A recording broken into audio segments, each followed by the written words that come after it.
porfido rosso antico alla Procuratoria di San Marco una quindicina d'anni fa per un restauro, perché abbiamo ancora un po' dei porfidi che nel 1590 Ferdinando I fece venire per via Mare e poi via Arno a Firenze. Ora la Procuratoria di San Marco lo meritava, normalmente ce li teniamo cari.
Parte sì, esatto, e poi Franca, sì.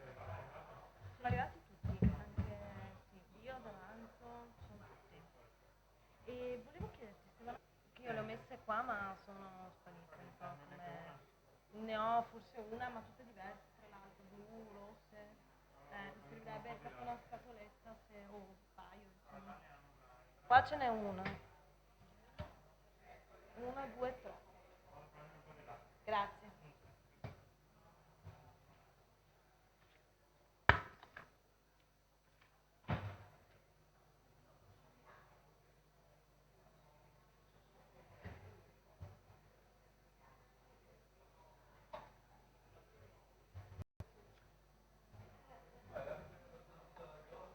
Ma io credo di averla vista, è un po' trasparente, no? Le scritte rosse forse, l'avevo perché l'ho vista entrare in Poi quello. contiene anche delle carte bianche, quindi non è che uno dice, vabbè, plastica si butta. No, no, no, buttare no, anche perché non hanno fatto pulizia. Perché è veramente importante andare alla linea e dire, devi rifare la tua storia. Guarda, adesso provo a chiedere anche in portineria, vediamo se provo a chiedere anche in portineria, ma me l'avrebbero comunicato.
Però non so se poi sia così, insomma.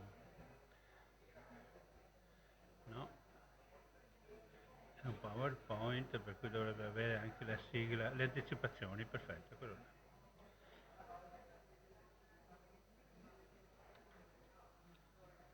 Io lo comando da qua, Sì, sì, io glielo faccio partire così lei deve Sì. solo andare avanti e indietro.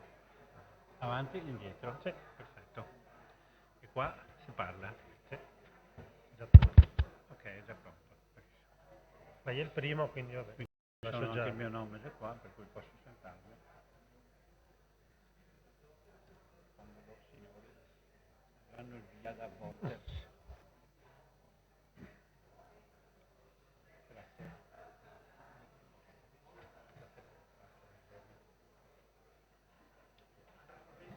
Tutto a posto. Io farò vedere come li restauriamo noi, perché volevo dire due parole. Perché il problema è ideologico. Cioè, bisogna dire a monte, il pavimento va tenuto o non va tenuto? È lì. Sì. Siamo molto, diciamo, idee Sì, sì, ma io ho fatto tempo, 20 minuti. Sì, ma non ho paura, io io resto sempre del mio tempo. Benissimo. Ah, in ritardo? Troppo? No, no, ma tu sei bravo, ho visto prima come hai... L'ultimo è morto dai cani, piange, brontola da tante cose. Va bene, io sono a tua disposizione perché sono già pronto con tutto. Vuoi che mi sieda subito qua o... Come vuoi, ma nuovamente Finché tu dai il via. come tu cominci, sì. Allora mettiti qua.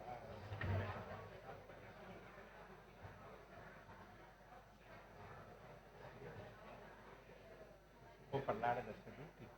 Sì, seduti, tranquilli, qui siamo tra No, certo, gente certo. simpatica. Figurati. Assolutamente, Sì, e da hanno dire la deciso verità. di cambiare il mondo, oggi guarderanno solo i pavimenti, non più Per i il prossimo anno. soffitti.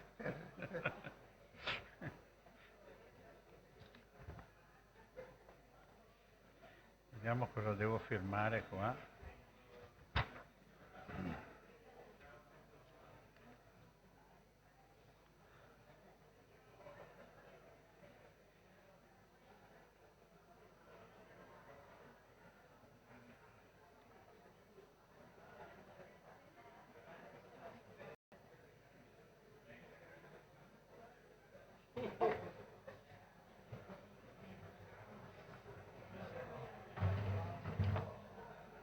Io mi metto sempre a destra, poi Come sta? Bene. Ho la Croazia, pensa io sono nato in Croazia, invece era Italia quella volta. Residenza Venezia. Sì. l'altro è in un A deposito. Pola, dove- sì. Bella Pola, eh? Bella, sì. Ancora 5 minuti. Quel pavimento di San Giovanni e Paolo, della cappella di San Domenico, sembra una superficie con una seconda superficie aggiunta, come un tappeto messo su una superficie. E mi sono sempre chiesto se non poteva essere un riferimento a proprio a qualcosa di mobile, a un tappeto. Poi non sono riuscito a capire niente. Se ha occasione, è un dato che è stupendo, è veramente bellissimo. Secondo te iniziativa cosa vuol dire? Partecipazione al convegno? Lascia. Visto il Cappella del Rosario, Non sapevo neanche il codice fiscale. Allora, mi adesso sta cosa vado a portargliela alla signorina perché così non ci penso più.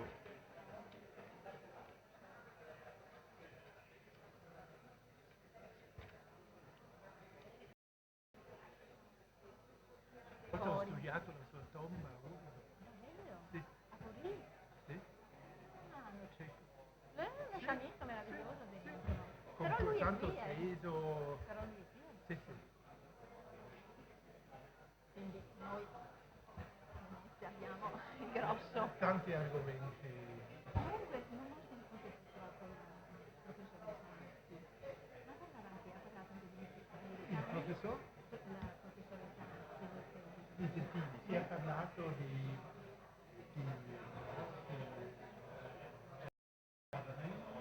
e pavimenti. Dato che ci sono i testi sui giardini, e che lo dico tanto, francese, italiano, e sembrano disegni per pavimenti. È proprio quelli settecenteschi sono talmente vicini che credo nessuno possa essere in grado di io dire. nei periodi cani adoperavo i florileggi, cioè Sì. i repertori Sì. di fiori, Volendo, non di giardini. volendo disegnare un pavimento, avrei potuto prendermi un libro con disegno per giardini, copiando.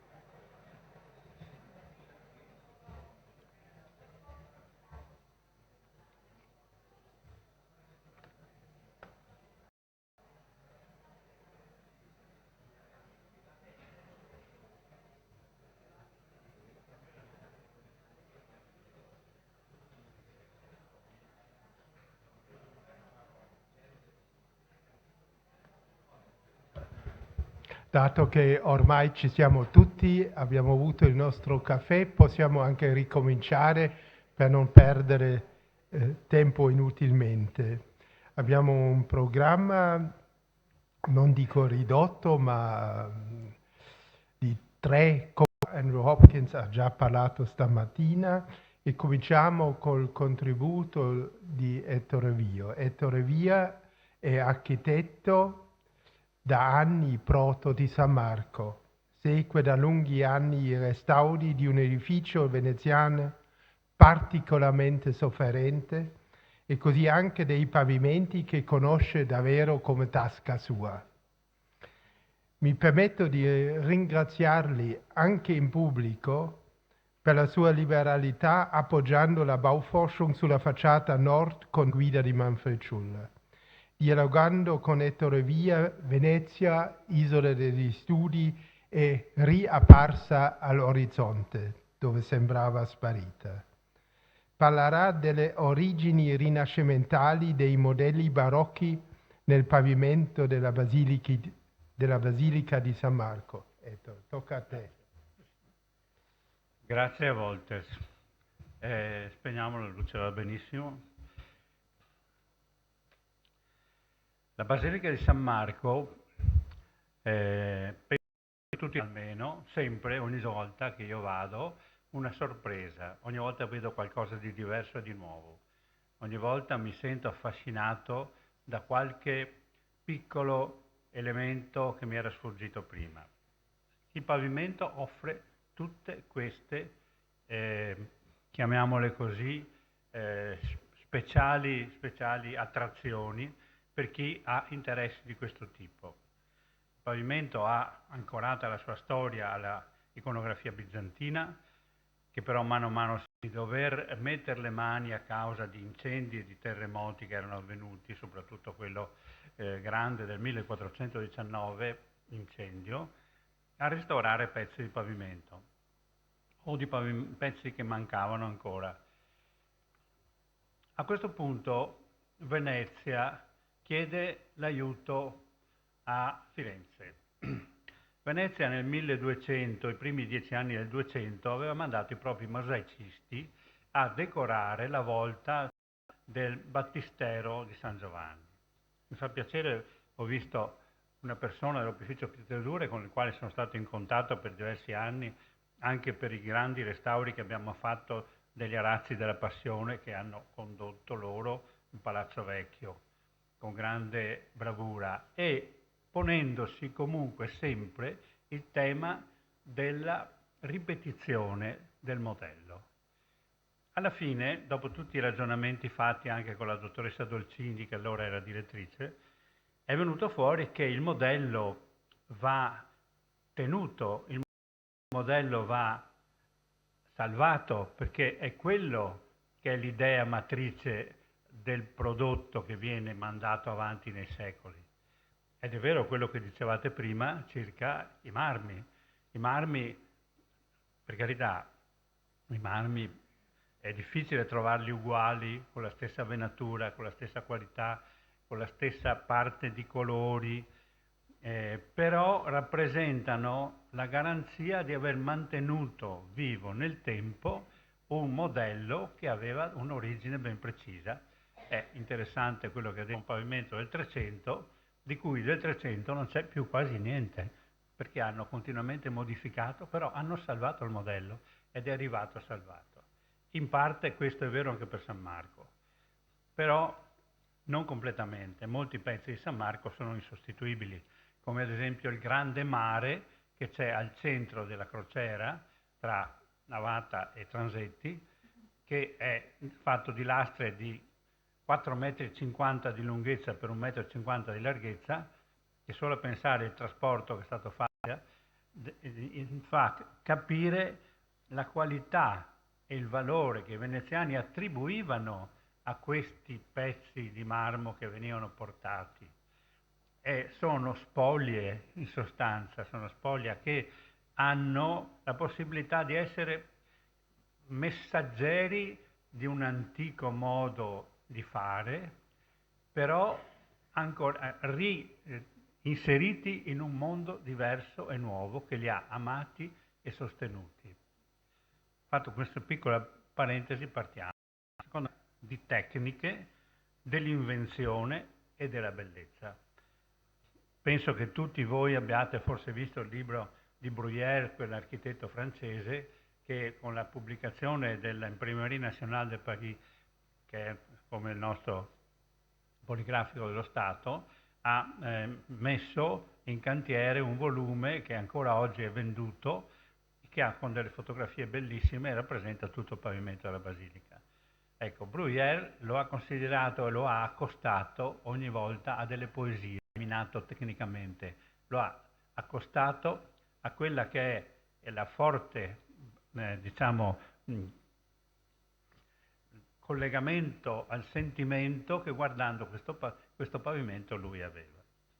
Allora, qui vedete una immagine in cui tutta l'ortofoto del pavimento, che noi abbiamo lavorato 10 anni per avere, è stata messa sopra l'architettura della Basilica, e qua dà l'idea, anche magari molto in piccolo, di quelle che sono le scene che sono rappresentate. I percorsi, che sono i percorsi però il pavimento, sono quelli in rosso dall'Antico Testamento, la porta da mare, la Genesi, fino al passaggio del Mar Rosso e entrata in chiesa.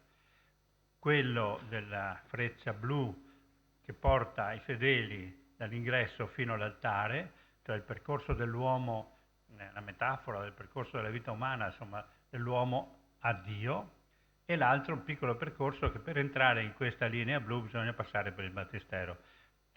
In più c'è la parte politica, il doge entrava dalla porta che lo collegava con il palazzo ducale e da lì andava o nel presbiterio o nel famoso pergolo grando o bigoncio, che è dove lui veniva presentato quando era a letto.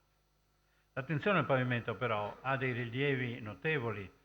Visentini nel 1725, Pellanda, un nostro disegnatore che fu presente dal 20 circa fino al 20-25 fino forse al 70-65 certamente in Basilica, e quelli di Niccolò Moretti per la pubblicazione di Ongania. Però oggi abbiamo di documentazione come superfici, localizzazione, tipologia di intervento e sequenza cronologica.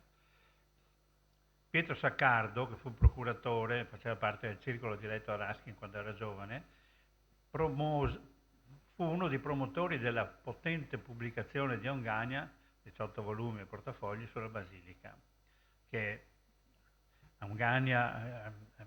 raccolse attorno a sé, a quest'opera, tutti i più grandi decoratori, architetti e pittori che potessero dare a questa opera e della qualità. E fino al 90, fino a pochi anni fa, il rilievo del Moretti, che è fatto in scala 1:33, era ancora il più perfetto documento grafico che avevamo del pavimento. Abbiamo fatto una mostra in occasione della morte di Oneglia, dell'anniversario della morte di Oneglia, 1911-2011, e in questa sezione, dove abbiamo raccolto i vari documenti del pavimento, abbiamo sulla sinistra, che vedete, tutto il pavimento, che qua è appena visto di scorcio, sulla destra un rilievo attuale, al centro un pezzo di pavimento antico e la ruota che c'è nel secondo quadro del transetto nord. Qui l'altra parte in cui si mette molto in evidenza la parte del tappeto vermicolato, cioè il cosiddetto mosaico da terra, come io chiamavo una volta, che è quello che sta a destra. Noi adesso però abbiamo con il computer una completa ed esaustiva raccolta di documenti di ogni piccolo pezzo del pavimento. Qui vi ho fatto vedere un pezzettino piccolo in cui sono segnate le date di intervento, gli interventi puntuali, gli interventi reali, e quindi abbiamo un'informazione completa dell'intero pavimento che ci consente una manutenzione ragionata e vista alla luce di quello che sono stati i precedenti interventi. Il mare, abbiamo visto prima, è il luogo centrale dell'incrocio tra navate e transetti. Si può dire che questo modo di fare il pavimento è come dire questo è il punto centrale della nostra chiesa. Era una chiesa a croce, era una chiesa a croce greca, il punto centrale rappresentava l'elemento fondante di tutta la tessitura strutturale e distributiva della chiesa di San Marco. Il pavimento comunque si divide grosso modo in 3 settori: il tassellato, che è l'opus sectile, il vermicolato, che è il mosaico da terra, e l'alessandrino, come veniva chiamato, quello più ricco, fatto con marmi, con porfidi e con graniti. Qui il Moretti segnala la presenza di alcune cose interessanti che lui ha poi studiato nei dettagli, e vedete com'è il consumo dei graniti nell'Alessandrinum. Questa è la ruota che prima vi ho fatto vedere, perché quella esposta alla mostra è stata tolta nell'800 e questa è stata rimessa, a proposito dei discorsi che si facevano prima circa la continuità della presenza dei materiali e del disegno. I porfidi rossi e il serpentino verde in questo caso emergono dal marmo sedimentario. Il marmo sedimentario si scava come una piccola valle e i graniti e i porfidi si fanno come delle piccole montagne. Unendoli insieme si moltiplica per 2 il valore della differenza. Come ad esempio qua, questo è un tassellato, però c'ha i triangolini che sono fatti di porfido che si consumano in modo diverso e mettono molto in evidenza questo, e l'ombra fatta con la lampada, insomma, dà molto evidenza a questo fatto. Il vermicolato, che è di fronte all'ingresso del tesoro, quasi a significare la preziosità dell'ingresso al tesoro di San Marco, è questo, e ha queste 2 zone di destra, e quella degradata, che tra l'altro è stata oggetto anche di restauri mal riusciti o di materiali usati in maniera impropria, come il cemento di Chioggia, che aveva formato delle bolle pazzesche con la sua forma di stringite, questo sale che aumentava di volume, e a fianco, vedete naturalmente qua il bianco è perché è bianco quello e nero perché è nero quello, cioè non è che sia stato cambiato da bianco a nero, queste sono parti vere del pavimento. Però in questo panorama di tipi e di tecniche di tradizione bizantina si inserisce all'improvviso, come una novità assordante e mai vista prima, la creatività di un artista della capacità di travolgere e stupire. Paolo Di Dono, Paolo Uccello, Magister Mosaici in Basilica del 25-33. È interessante perché Vasari dice non ebbe altro diletto che di investigare alcune cose di prospettiva. difficili e impossibili, riferendo una frase di Paolo: «Oh, che dolce cosa è questa prospettiva!» Appassionato come lui, non poteva non godere del risultato che lui otteneva facendo queste ricerche. In Basilica San Marco il pezzo più grande che lui ha costruito è quello che è posto nel transetto sud prima dell'ultimo campo, che qui è segnato in rosso. Qui è segnato in rosso nel famoso rilievo di tutto il pavimento fatto a Pellanda, e qui è segnato in rosso e in giallo, uno è il bordo e uno è la parte centrale, nel rilievo di Nicola Moretti, quello di cui parlavo alla 1.33. Questa è la realtà attuale. I restauri sono praticamente quasi tutti finiti di questa parte qua. Sono 12 lastre quadrate che esprimono ciascuna un diverso modo di prospettiva nel fare il disegno minuto di queste lastre quadre, e al centro c'è un tondo. Voi qui vedete prima del restauro come erano un disegno del Pellanda un pochettino più analitico, e a destra un disegno del Moretti abbastanza preciso del pavimento.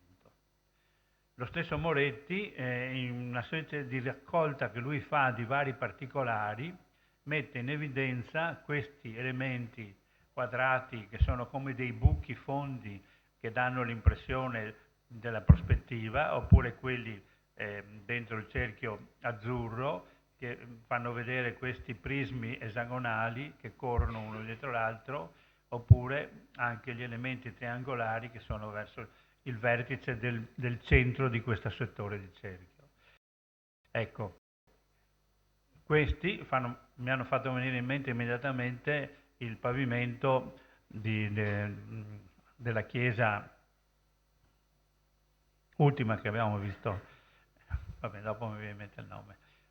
Esempi di tessitura rinascimentale. Qua vedete come quest'uomo dava l'ordine, sì, proprio si dilettava di cercare in questi modi diversi tipi di espressione.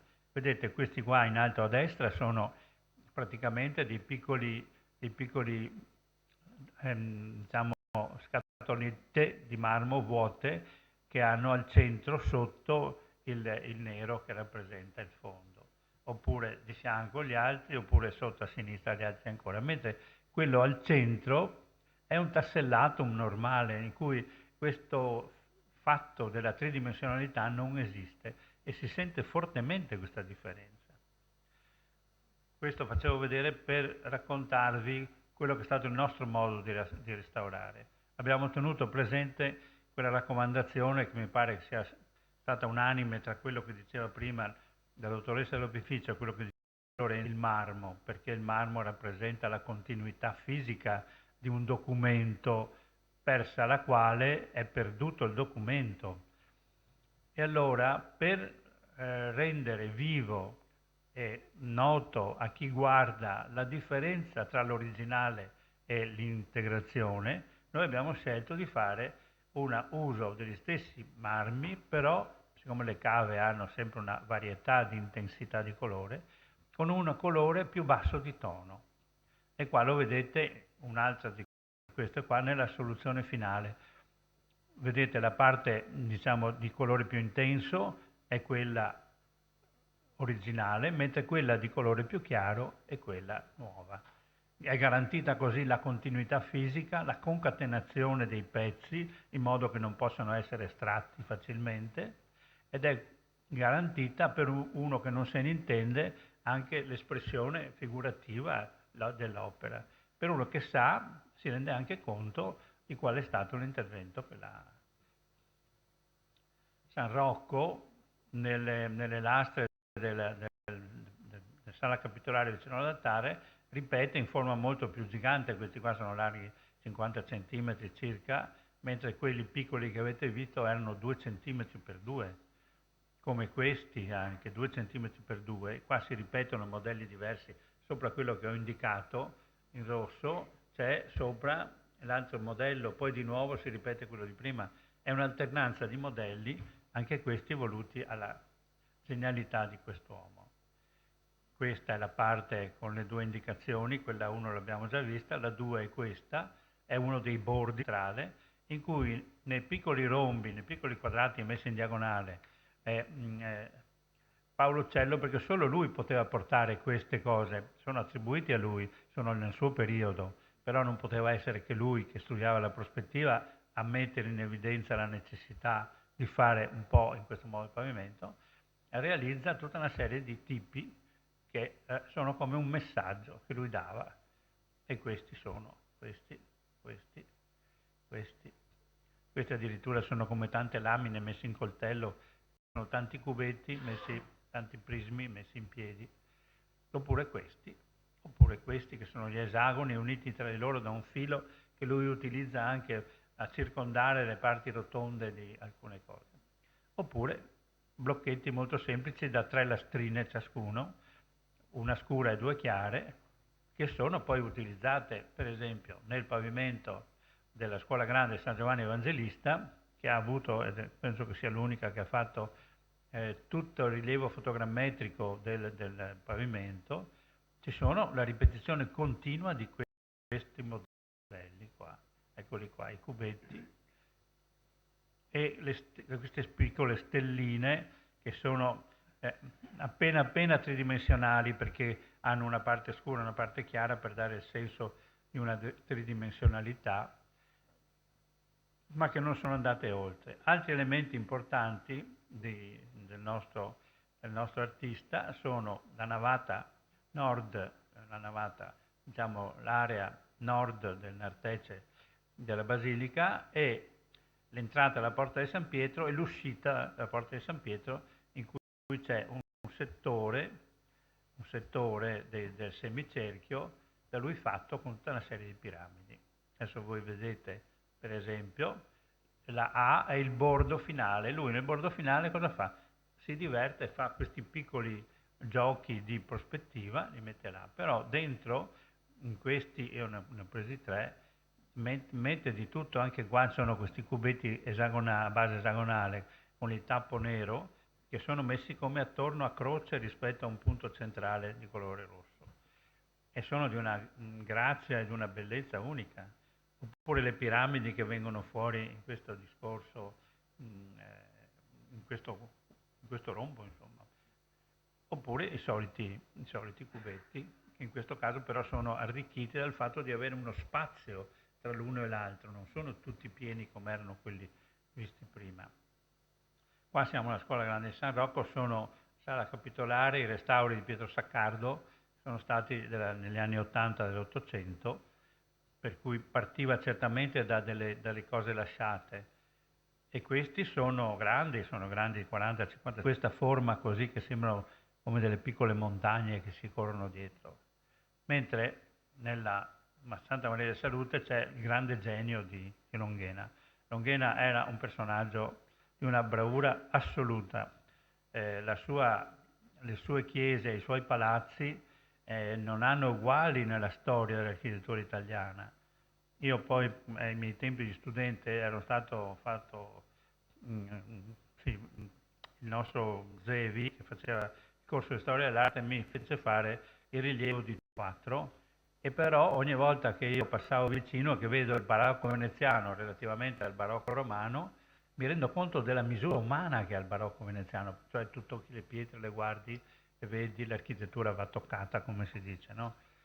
E qua lui fa diventare altrettanto scale, scalette, eccetera, è tutto un pavimento che ripete in modo diverso, perché lui era capace di fare il diverso rispetto alla proposta di Paolo Uccello, in modo diverso, ed è questo, la grande ruota centrale, siamo nel 1631. Però Moretti sottolinea la bellezza del grande, quello che si chiama icosaedro, però non è un icosaedro questo, è un volume che ha 12 piramidi da 5 facce l'una, quindi ha 60 facce. È una cosa che va al di là di ogni ragionamento. Alcuni hanno fatto dei tentativi come questo ai Carmini di ruotare le due croci, oppure anche a San Rocco di farne una più grande e una più piccola. anche a San Rocco sul pianerottolo dello scalone ci sono due parti così e una parte centrale come questa. Oppure alla grande navata, la grande rosa centrale di San Salvador, siamo sempre alla metà del 600, ed ecco che il nostro Paolo Uccello viene fuori con una proposta di questo tipo qua.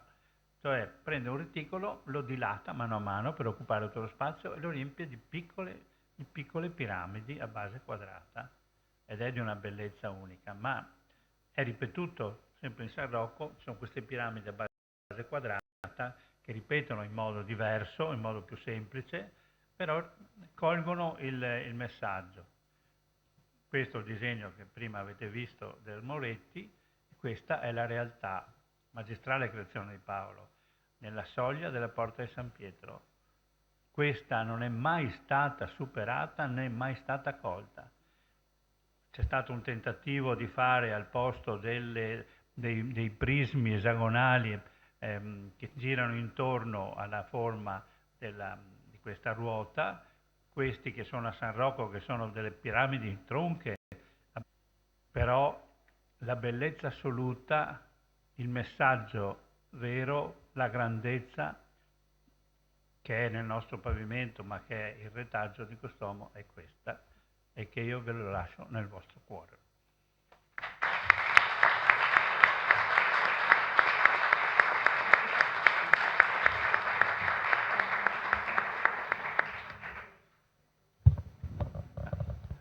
Ringraziamo tutti per un intervento che ci fa pensare su quello che purtroppo so solo chiamare nella mia lingua Formenwanderung, è una specie di pellegrinaggio delle forme che spessissime volte va dall'antichità classica fino ai tempi nostri.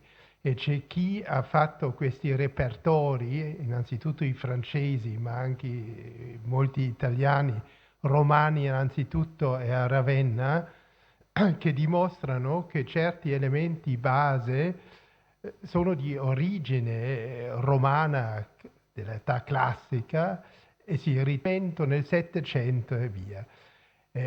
Questo sarebbe un ulteriore discorso di sperare in una specie di repertorio delle forme dei pavimenti che abbiamo discusso in questi giorni, che faciliterebbe enormemente anche i nostri tentativi, spesse volte su base non solidissima, se non su documenti d'archivio, per una datazione un po' più precisa. Ma non mi tocca puntare su questi argomenti, invece con grande piacere introduco Martina Frank, che insegna alla Ca' Foscari, autrice di libri e saggi che fanno testo, come il suo libro sull'Onghena. Ha dimostrato, tra l'altro, tra tante altre cose, e quello mi sembra importante nel nostro contesto,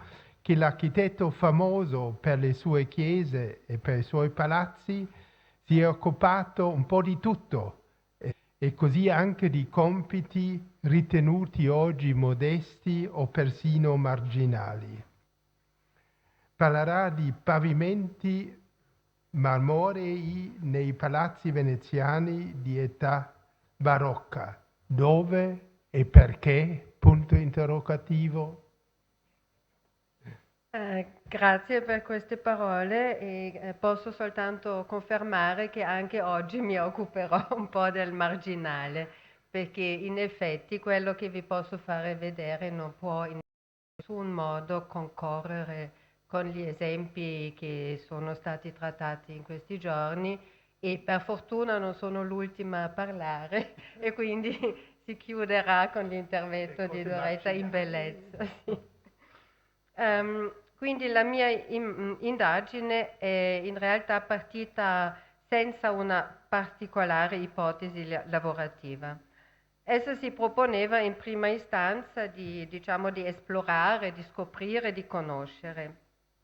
Nel caso dei palazzi questo scoprire esclude fin dal principio tutto quello che è diciamo, ovviamente spettacolare. Quello che si nota perché è nato per essere notato. La mia non è dunque stata una sorta di caccia, diciamo, allo spettacolare e in qualche modo non poteva neanche esserlo. Si trattava in effetti di porre l'attenzione su quello che solitamente non si nota, o perché l'attenzione è attratta da altre cose, cioè il famoso sguardo verso l'alto per esempio, o perché si tratta di soluzioni talmente normali che si tende ad arrestarsi alla percezione, per così dire, non attiva del pavimento. In sostanza si trattava quindi di capire che altre possibilità fossero a disposizione in tutti quei casi in cui non si è fatto ricorso al terrazzo o al pastellone. Sono partita dalla convinzione che per meglio capire quei casi che si distinguono per soluzioni particolari e spesso spettacolari, cioè quelli che appunto sono un margine minuscolo nel mio diario, disegnare un preliminare panorama che definisca il tipo di attenzione prestata all'uso di pavimenti lapidei nelle dimore patrizie di età barocca. È un'indagine non facile per la ovvia quasi totale mancanza di una documentazione fotografica utilizzabile, come i quadri che non mostrano mai le cornici ma sono ritagliati, e ovviamente anche per le difficoltà legate, cioè, a problemi pratici, cioè l'accesso per esempio a case spesso private, quindi incluso suonare i campanelli e cose del genere. Quindi per la situazione seicentesca vorrei quindi iniziare a dire che nessun esempio, almeno non tra quelli da me trovati, può entrare in competizioni con i raffinati, diciamo, mondi vegetali o animali che compaiono per esempio sullo scalone, no, del convento dei Santi Giovanni e Paolo e che traducono, per esempio, quindi sono sempre sinistra e destra sopra lo scalone, sopra il tavolo sotto lo scalone e a destra sopra lo scalone sotto il tavolo di Corbarelli. La foto è della recente mostra a Carezzonico sui Pisani Moretta. Per la situazione settecentesca invece si potrebbe dire che sarà difficile compilare una campionatura di pavimenti come quello dello scalone di Cassagredo, che è e che vuole essere appunto eccezionale. Ecco, ho quindi cercato di fare una sorta di classificazione, considerando le questioni del dove, del quando, già un problema immenso, perché ogni ricerca sarebbe come dire una ricerca monografica sull'edificio soltanto per individuare un pezzettino minuscolo della fabbrica. Terza domanda, il perché, cioè perché si utilizzano marmi in certi momenti e in certi luoghi, il come chiaramente legato all'individuazione di precise tipologie immateriali e al fine si trattava ovviamente di individuare eventuali sviluppi cronologici. Il mio è dunque il tentativo di presentare non un catalogo, ma una sorta di casistica, una casistica atta a individuare le soluzioni che rappresentano la norma e a distinguerle da quelle che invece da questa norma si allontanano. Sarà altresì interessante indagare i contesti architettonici e decorativi e in particolare distinguere i casi nei quali i pavimenti sono nati assieme alle architetture che li ospitano e i casi dove il pavimento è invece una aggiunta successiva. In realtà i luoghi si limitano, diciamo, a due. Primo, gli androni del piano terra e le cose L'indagine è decisamente difficile perché la parte inferiore di un palazzo è spesso anche la parte che ha subito le più consistenti modifiche e restauri. E quindi spesso gli androni mostrano oggi una pavimentazione, diciamo, un po' banale, a riquadri rosso-bianchi che in moltissimi casi non riprende la situazione originaria. E quindi non è facile rintracciare un ampio campionario. Le corti. Le corti si legano ovviamente spesso alla presenza del pozzo cisterna e dunque al tema anche del campo con pozzo, dove funzione e forma hanno un rapporto dialettico. Non voglio insistere troppo su questa tipologia, ma vale la pena ricordare appunto questo straordinario esempio di Palazzo Pisani a Santo Stefano con l'insolito motivo a stella, così come forse anche il caso di segnalare questi casi di abbandono e di una situazione abbastanza critica, questo è Mian. In sostanza si possono distinguere due modi, parlando adesso effettivamente degli androni. Ci sono androni che sembrerebbero concepiti più come esterni o diciamo come semi-esterni e con una pavimentazione simile per disegno e spesso anche per materiali a quello dei cortili. Vi faccio vedere degli esempi un po' casuali di Palazzo Michiel Santa Sofia e Fontana San Felice.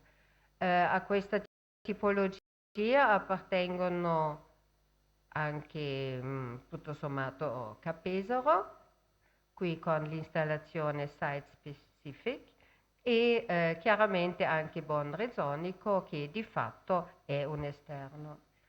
Il disegno è concepito per essere percepito dall'ingresso, ma spesso sembrerebbe calcolato anche l'effetto che si crea scendendo dalla scala.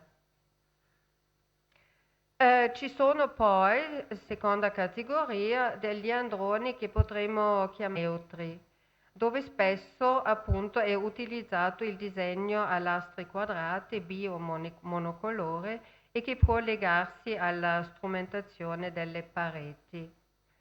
Qui alcuni esempi: Palazzo Vendramina ai Carmeni, Zenobio e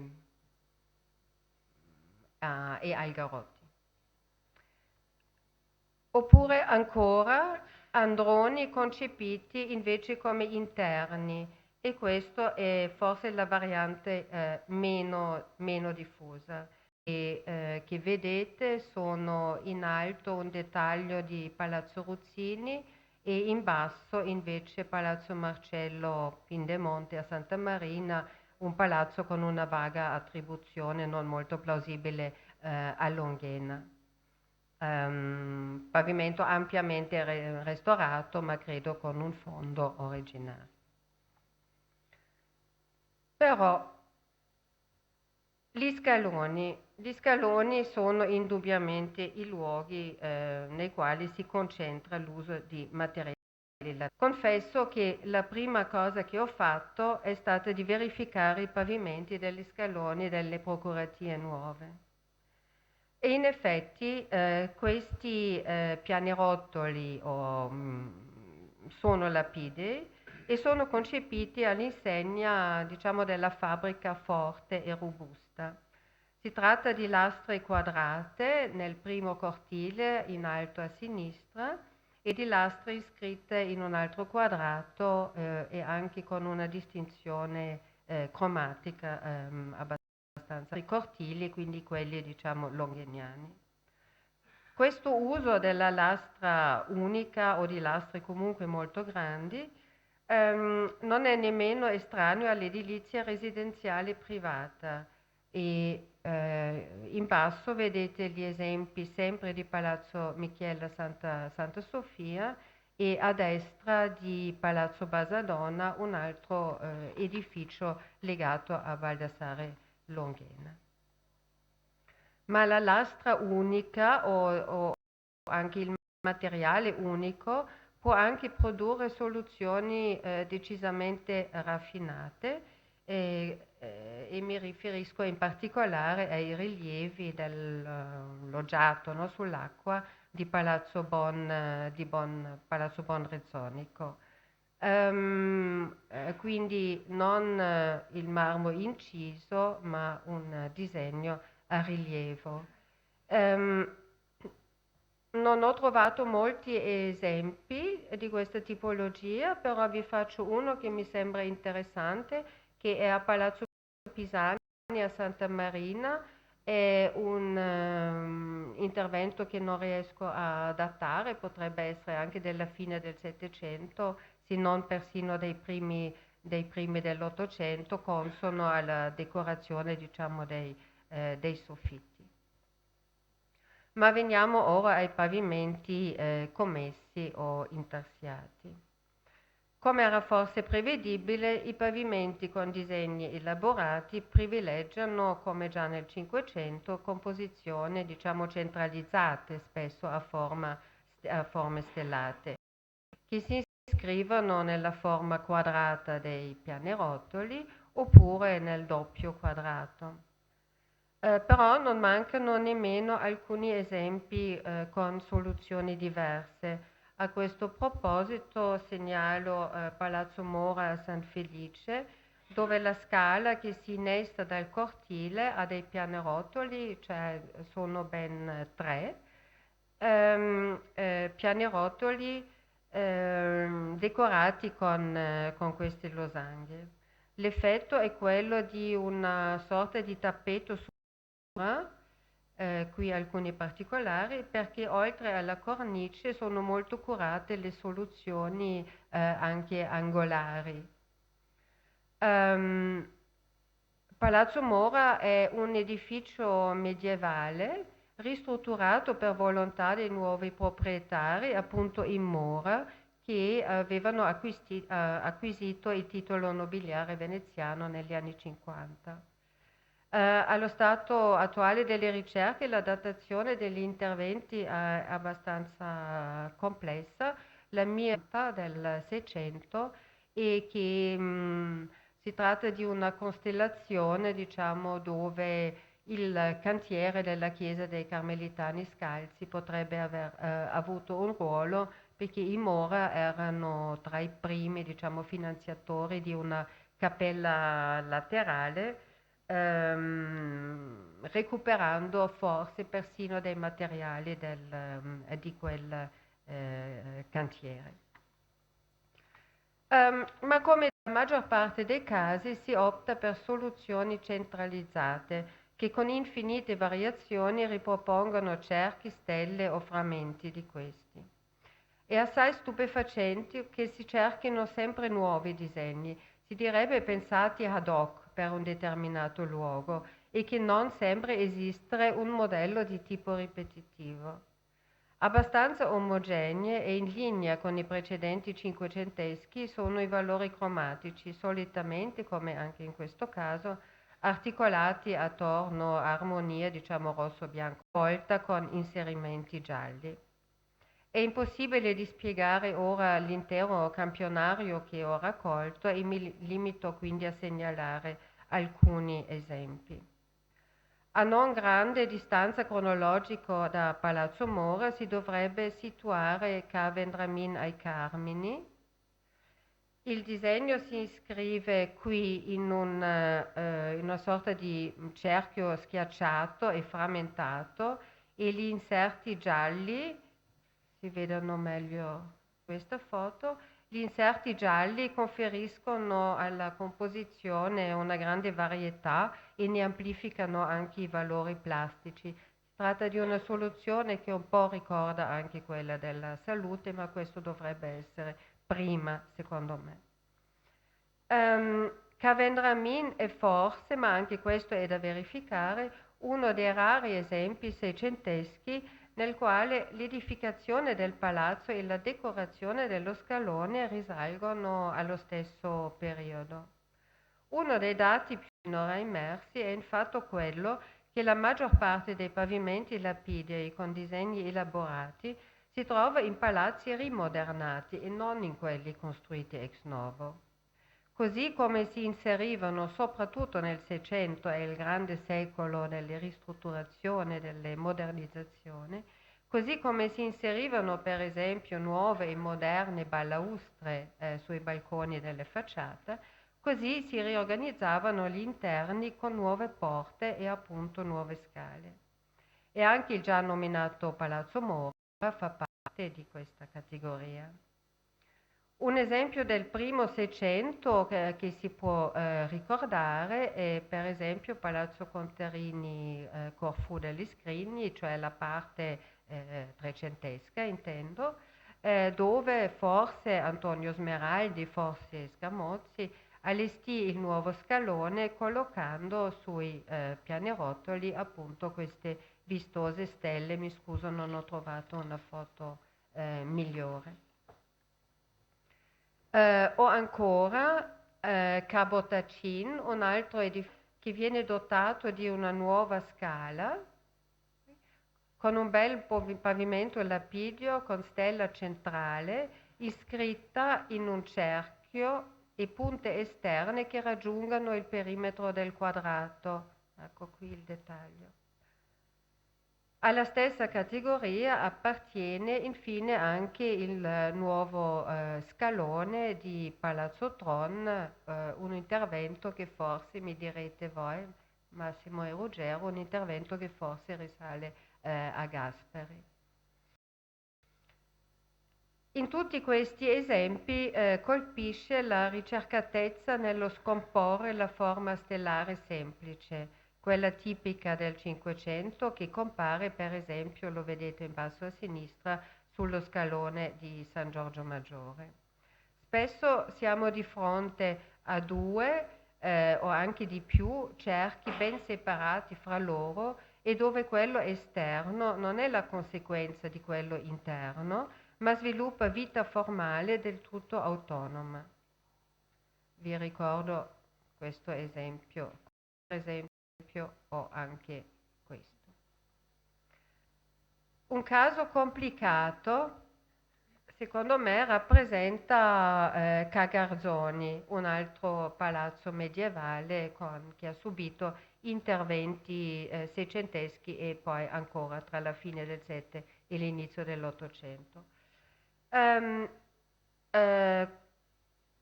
Questo disegno, una sorta di tondo con petali iscritto in un quadrato, potrebbe non fare parte né dell'una né dell'altra fase. C'è qualche analogia con la scala dello scrutinio in Palazzo Ducale e si potrebbe forse trattare di un elemento che è stato spostato, diciamo, e incorporato in questo edificio, ma non concepito esplicitamente per questo luogo. La mia attenzione si è dunque focalizzata soprattutto sul Seicento, ma per concludere è giusto allargare la prospettiva cronologica. Si direbbe in effetti che a partire dalla fine del Seicento manifesti il bisogno di modificare il consolidato repertorio di colori e di materiali. E confido poi nell'aiuto degli specialisti per poter assegnare al momento degli atti che si sperano vengano pubblicati nomi più appropriati a quello che io adesso chiamo colori. Il punto di svolta è forse Cazenobio, o almeno sta per un clima che si sta diffondendo, cioè semplificazione del disegno, chiarezza e utilizzo di diverse. E poi c'è naturalmente lo scalone di Palazzo Pisani a Santo Stefano, che per la sua profondità e altezza presenta una straordinaria moltiplicazione anche dei pianerottoli, ce ne sono più di 10. Ma esso presenta anche un'ulteriore riduzione dei colori e del disegno. Qui purtroppo è molto difficile da fotografare, tanto chiaro. Infine, l'ultimo esempio che voglio fare vedere è Palazzo Flangini a San Geremia. perché è un esempio che dimostra come anche un palazzo che non mira all'innovazione tipologica nella sua distribuzione planimetrica esprima in qualche modo il mutare del gusto. Il fulgore cromatico si abbina qui un disegno che riprende il modello della stella, ma essa è interpretata in maniera del tutto nuova, cioè abolendo per esempio il tradizionale colorismo delle punte della stella. Palazzo Flangini potrebbe essere definito come una sorta di, non so, un luogo del marmo, perché l'ultima mia immagine non sarà un pavimento, ma un dettaglio di questo camino nel portico del primo piano, che sì, è una... avevo trovato il nome giusto, adesso l'ho dimenticato. Comunque sembra che lì i committenti siano particolarmente interessati anche al, diciamo, dovuto al materiale più che al disegno. Grazie.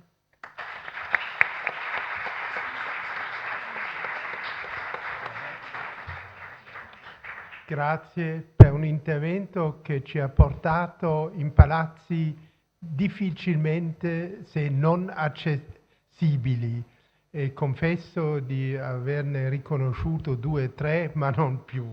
Ecco, è proprio la realtà di chi non ha altre possibilità di accesso. E qui nello stesso momento ho cominciato a sognare una banca dati informatizzata su questi materiali, come quella che hanno fatto altrove a Roma per le pavimentazioni medievali, che sarebbe possibile costruire con tutti i materiali che abbiamo già, e sarebbe senz'altro da completare. Incarico, non so chi potrebbe assumersi il peso, ma sono le tipiche imprese istituzionali. Qualcuno potrebbe far patire, sarebbe un sogno. Do adesso la parola a Doretta D'Avanzo Poli. Noi storici dell'arte sappiamo troppo poco, o spesso quasi niente, sulle arti tessili. Con Doretta D'Avanzo Poli abbiamo tra di noi una collega che, e questo mi sembra rarissimo, sa tutto sul mondo dei tessili. Questo risulta da innumerevoli saggi e altrettanti libri. Invidio chi ha potuto seguire i suoi corsi all'Università di Udine o alla Ca' Foscari. Sentiremo come chiusura del nostro convegno un suo contributo chiave sull'argomento dai tessuti ai pavimenti, fiori, uccelli e anche geometrie. Io sottolineo che non sono una studiosa di pavimenti e di terzie. Nessuno. Ecco, vabbè. E quindi ho cercato di dei nessi tra la mia materia e questo argomento. Devo dire che scambi di ornamentazioni fra le varie arti applicate non sono così comuni come si potrebbe pensare, perlomeno non si riscontrano nello stesso periodo storico.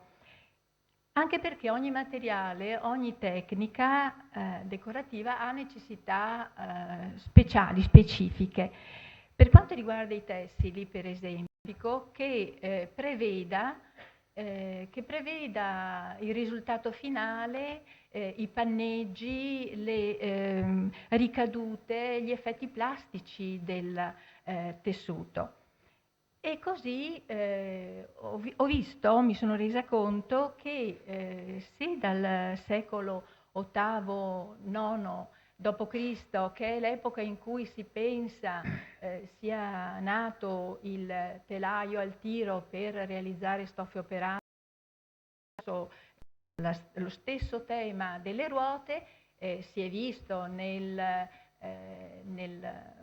relazione dell'architetto Vio, Non ho trovato immagini di San Marco, ma vi porto questa immagine Cervignano, li ritroviamo comunque a Sant'Ilario e a San Nicolò del Lido, e un esempio meraviglioso è quello di San Miniato, il pavimento intarsiato qui sì in nero e bianco, che ripresenta il tema del compasso con la palmetta centrale con animali simbolici affrontati o addorsati. Invece nel Rinascimento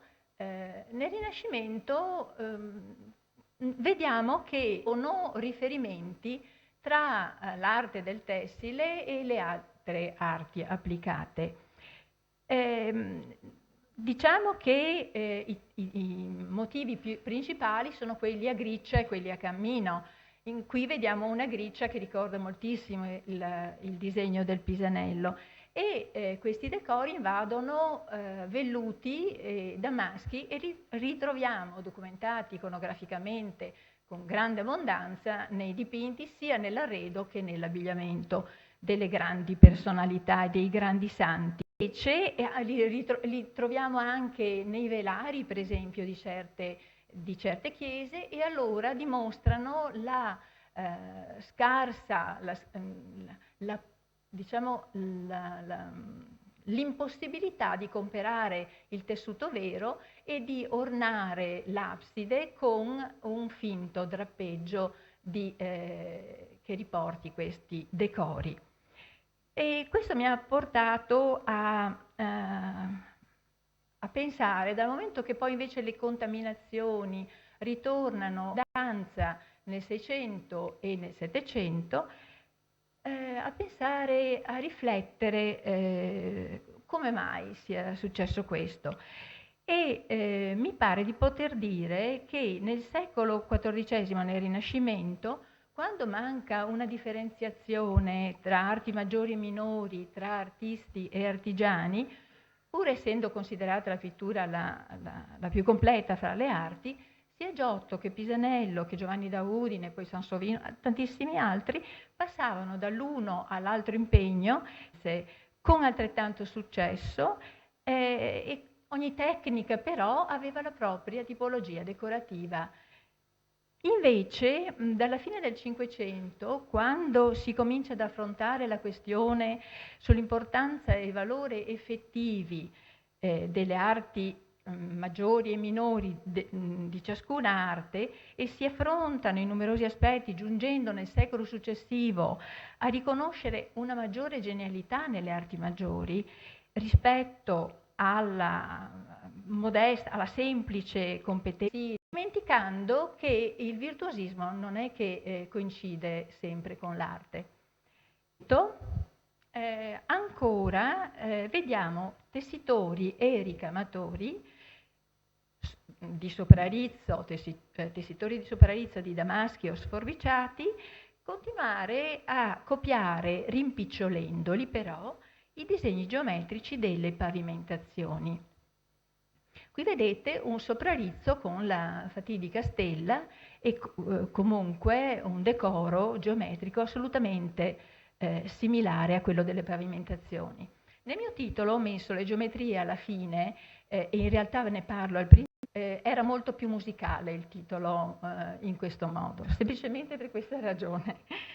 Ecco, e ci sono, come vedete, analogie fortissime.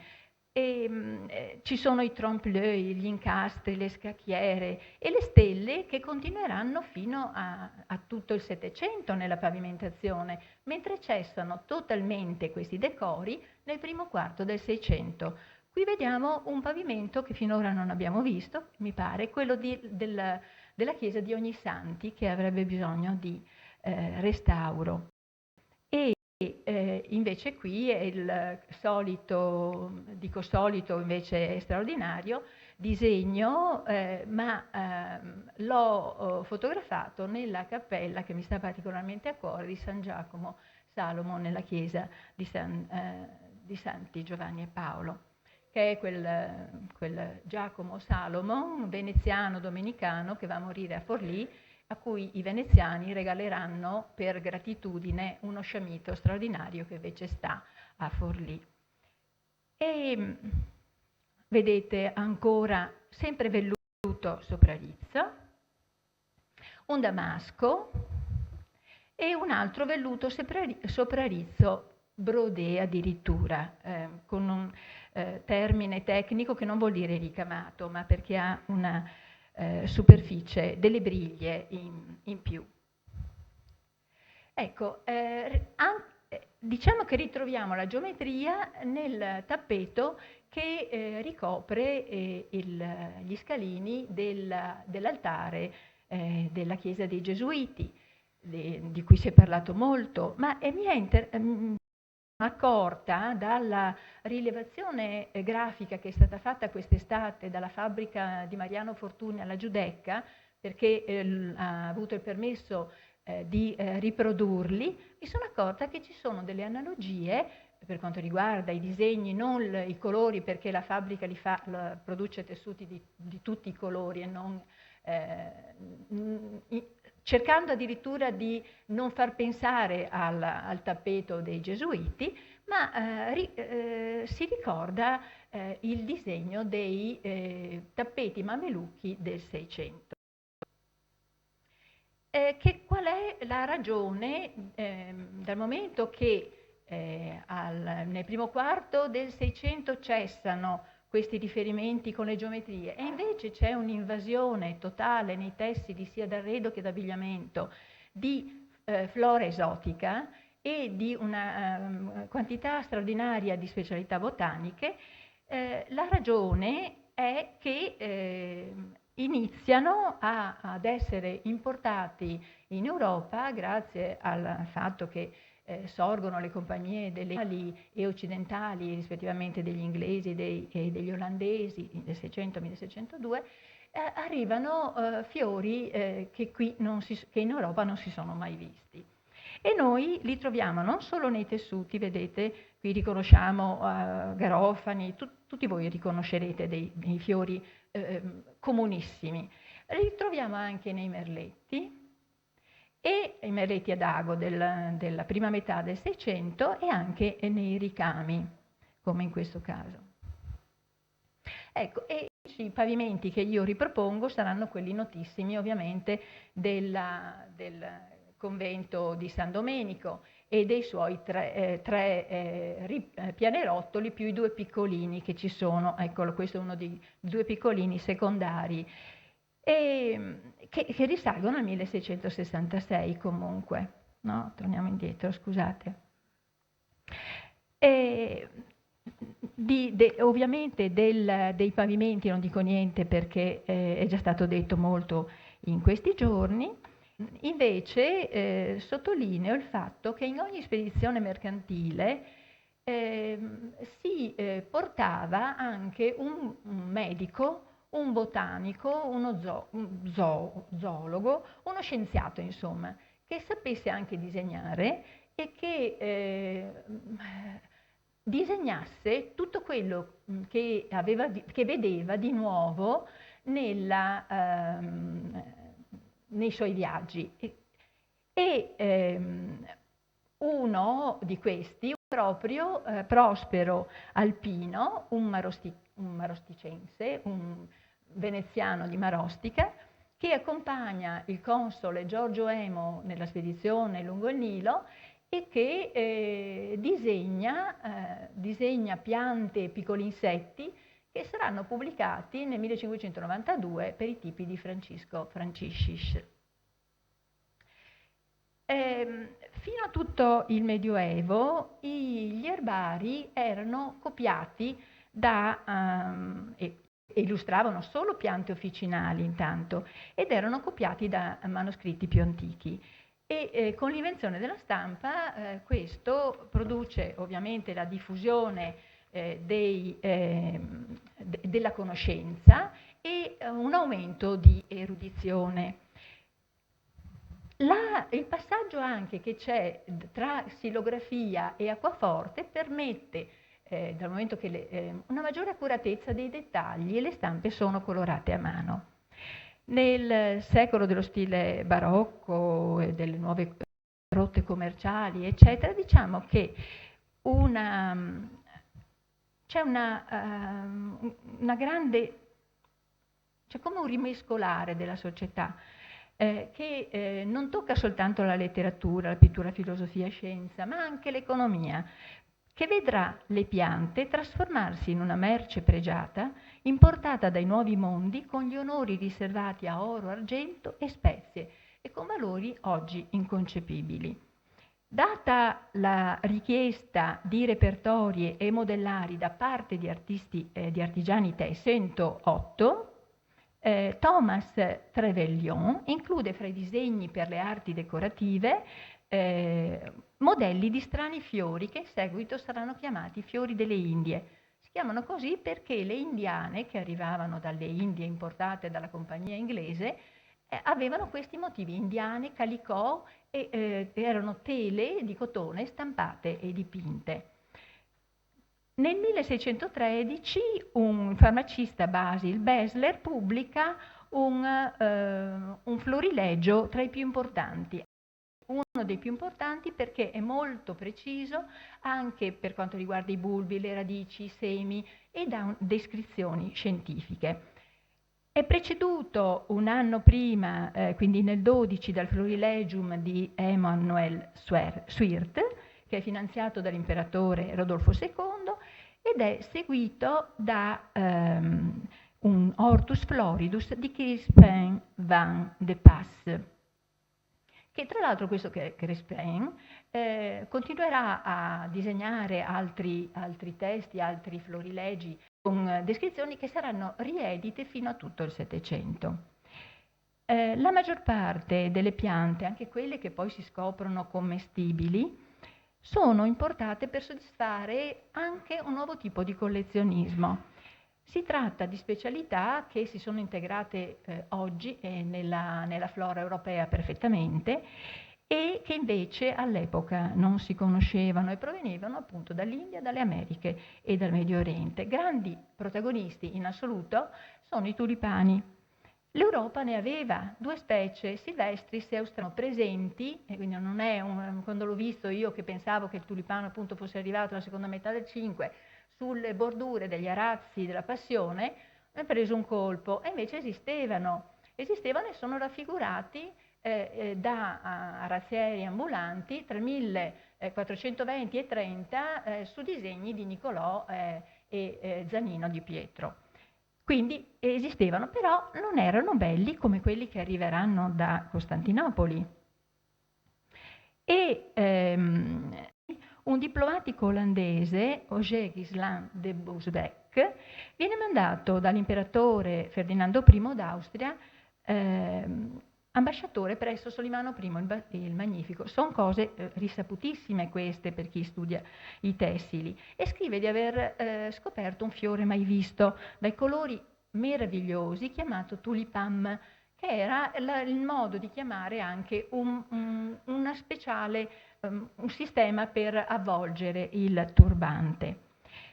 In via non sapranno come coltivare, se non 5 anni dopo ci riuscirà il botanico Charles de Cluse, cioè Clusius, e li farà fiorire nei giardini imperiali. Altri bulbi transitano per Venezia e saranno fatti fiorire nei giardini invece di un banchiere. E il botanico zurighese Gesner si recherà a vederli, a disegnarli, a studiarli, definendo il fiore finalmente Tulipa turcarum. Nel 1562, sempre Clusius si trasferisce come professore di botanica i bulbi di tulipano, di cui comincia la coltivazione. Noi sappiamo che il tulipano diventa da simbolo di Costantinopoli a simbolo olandese, e da lì si diffonderà in tutta Europa. E nel giro di pochi decenni li troviamo coltivati nei giardini, che vanno comunque aumentando. Ecco, questo è il Tulipa turcarum. Turcarum c'è scritto, non turcorum. E un esempio, il fatto che fosse particolarmente bello dipendeva da una fitopatia. cioè era una malattia che rendeva il tulipano normale con le foglie tutte increspate e con dei colori particolari, con una screziatura. Ed era una fitopatia che non era mortale, ma che non si poteva ottenere con i semi. Quindi era particolarmente costoso e importante per questa ragione. Ogni fiore poteva ammalarsi. Nel 1630 ci sono migliaia di ibridi e sappiamo che il ricamatore di Enrico IV, che è Vallée, ecco qui vediamo il frontespizio di Van de Pas, di uno dei florilegi in cui si vedono dei giardini. Sono giardini che diventano dei musei all'aperto, dove si recano gli artisti a ispirarsi, e si recano soprattutto gli artigiani. E sappiamo questo proprio da Vallée, che era il ricamatore che è anche disegnatore di questa fritillaria e di altri florilegi, che afferma che tutte le stoffe dei vestiti e degli arredi del re cristiano Enrico IV lui li ha copiati nel giardino reale. Le specialità più ricercate, ecco qui vedete degli esempi di le Indie sulle vesti, e qui le vediamo sugli arredi. In questo caso è l'arredo strepitoso della Camera degli Sposi di Palazzo Mansi di Lucca, e troviamo tulipani e anche uccellini. Dicevo che uno dei rinomati pittori di questo genere, che viene chiamato natura morta e che in realtà i fiamminghi chiamano natura silente, Van Bruegel, il vecchio, detto anche dei velluti, che dà una documentazione grande, forte della varietà di fiori arrivati. Dicevo che nel 1630 tre bulbi, dunque un bulbo va da 5.000 a 10.000 fiorini, considerando che il guadagno medio di un artigiano annuale è di 300 fiorini. Quindi diventa veramente una follia quella che è chiamata la tulipomania. Per cui se nei ritratti di inizio 600 noi vediamo un vicino che ha ritrattato un bicchiere con dentro un tulipano, ecco, era uno status simbolo importante, significava che quella persona aveva un giardiniere, un botanico, che gli sapeva coltivare, che aveva i bulbi, che li sapeva coltivare e che era in grado di tagliarne anche uno e di metterglielo vicino giornalmente rinnovato. L'Italia non realizza florilegi simili a quelli europei, ma in particolare ricordiamo quello del 1625, che è opera del medico Tobia Aldini e del botanico Pimè. Lascio perdere tutti gli altri che continueranno ad essere fatti in Italia. Invece, per quanto riguarda i volatili, che spesso e volentieri si trovano abbinati e all'interno delle volute, in Italia viene stampato nel 1601 il Canto degli Augelli di Antonio Valli da Todi, che ne presenta 60 specie, e l'Uccelliera di Giovanni Pietro Olina, di cui noi qui vediamo una immagine, del 1622, che sarà stampata tantissime volte fino. Ci sono anche delle raccolte di disegni di animali, di piccoli insetti, e altri manoscritti invece di erbe, di fiori, particolarmente importanti, che sono conservati alla Biblioteca Estense. Altri libri su esemplari di uccelli, perché veramente è un'invasione sia di fiori che di uccelli, sulle vesti, sugli arredi e anche sui pavimenti poi. Tra gli artisti che lavorano per i laboratori di ricamatori si ricordano Jacopo Ligozzi e la Giovanna Garzoni, e poi un monaco cistercense, Bocconi. Per quanto riguarda Venezia, si ricorda negli inizi del Settecento, nel 730-50, un Pietro d'Avanzo, che è disegnatore di tessuti, arazzi e ricami, che nel 1953 apre un'accademia di disegno proprio per specialisti di questo settore. Poi ci sono le Dini, Antonio Dini con le figlie Lucia e Giuseppa, e non dimentichiamo i laboratori di tutti gli ospedali, gli ospizi, gli orfanatrofi, i conventi, non dimentichiamo le zitelle naturalmente alla Giudecca. In effetti però dobbiamo dire che i ricami sono molto più complessi e molto più lunghi da realizzare che i tessuti, che gli intarsi, per quanto belli. Io non tolgo nessun valore agli intarsi, però un ricamo è fatto punto dopo punto, con sete sottilissime, migliaia, milioni di punti, uno accanto all'altro. Diciamo che la tarsia è come una specie in fondo di patchwork, quindi dei pezzi un po' più grandi che vengono accostati sapientemente. Qui il solito nostro straordinario convento, pavimento del Pianerottolo, e vedete che comunque sui pavimenti c'è una maggiore stilizzazione, ovviamente, pur splendendo come opere d'arte straordinarie, però c'è una maggiore stilizzazione, i tulipani si riconoscono, riconosciamo altri fiori, la rosa, ecco il tulipano con l'uccellino che cerca di prendere. Vediamo alcuni esempi appunto invece di ricami similarissimi. Voi vedete questo e vedete questo, e poi questo, e questo invece è un disegno del D'Avanzo, di Pietro d'Avanzo, nel Settecento, sempre con i tulipani in primo piano, i tulipani ricci. Nel Settecento il disegno comunque va semplificandosi, avremo cartigli anche nel presente, e comunque c'è tutta una letteratura che parla, una letteratura però ottocentesca e novecentesca, che va alla ricerca di significati simbolici sia dei fiori che dei volatili e degli animaletti rappresentati. Ancora immagini che andavano vedete, con le ali svolazzanti, e anche questa del convento. Dicevo che si riscontra la stessa semplificazione che ritroviamo nei tessuti, e questo è il pavimento del Palazzo Moro della metà del 7. Ritroviamo le cineserie, questo è un raso liseré broccato del 1740 circa, e troviamo la cineseria anche in Palazzo Alberti, sempre della metà del 700. Dicevo che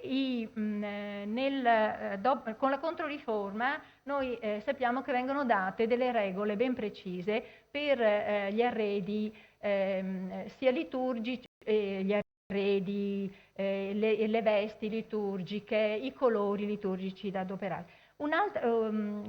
Scusate, apro un'altra parentesi. Ecco, secondo me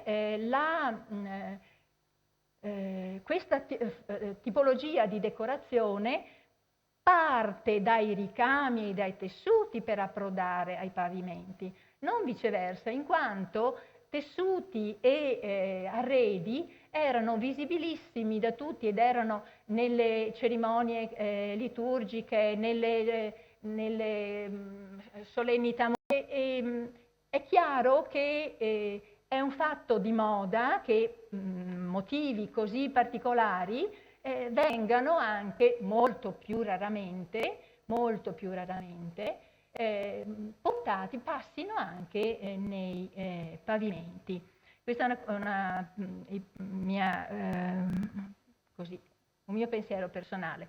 Comunque, ritornando alla regolamentazione che con la Controriforma c'è, non si parla di tipo di decori. I decori sono liberi, perché viene dato al tessile. Infatti i tessili che noi possiamo vedere, che sono sia laici che religiosi, pochissimi religiosi, sono perché la Chiesa ha saputo conservarli in maniera decisamente buona, ottimale. Ecco, dicevo che invece c'è questa letteratura che vuole vedere assolutamente anche in queste immagini delle simbologie. E allora le simbologie sono che il tulipano è l'amore perfetto, il simbolo della salvezza, che il garofano è da caro ed è il fiore caro, carne, incarnazione, la rosa ovviamente, la rosa mistica, oppure la rosa con 5 petali, quella del martirio. E poi si vuol vedere negli uccellini,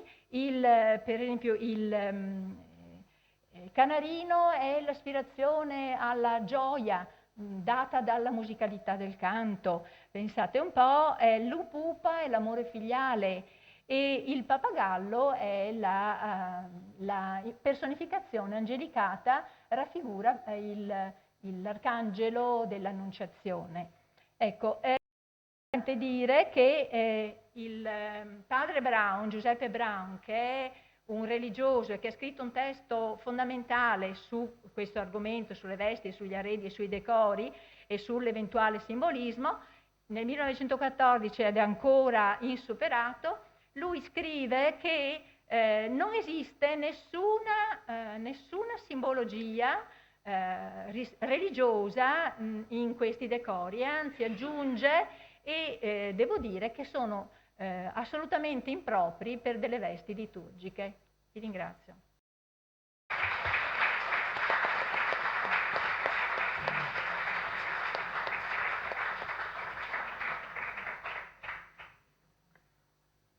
Ringrazio e mi chiedo se siamo quasi arrivati alle 7, vogliamo veramente cominciare a fare un dibattito o se deludo tutti se dico che possiamo anche chiudere i nostri lavori così proficui, che siamo tutti stati dipendenti dei pavimenti e come si diventano tossicodipendenti. Mi chiedo se andare contro il progetto che avevamo con una discussione finale. Se insistete abbiamo tempo fino a domani, ma se non si potrebbe anche chiudere. Mi prenderei la libertà. Sì, ecco, allora prendo l'applauso per un applauso rivolto a Doretta D'Avanzo Poli per una ulteriore apertura in sconosciuto, direi, a quasi tutti noi. E vi ringrazio e mi auguro che quell'associazione degli amici dei pavimenti nascerà un giorno. Grazie.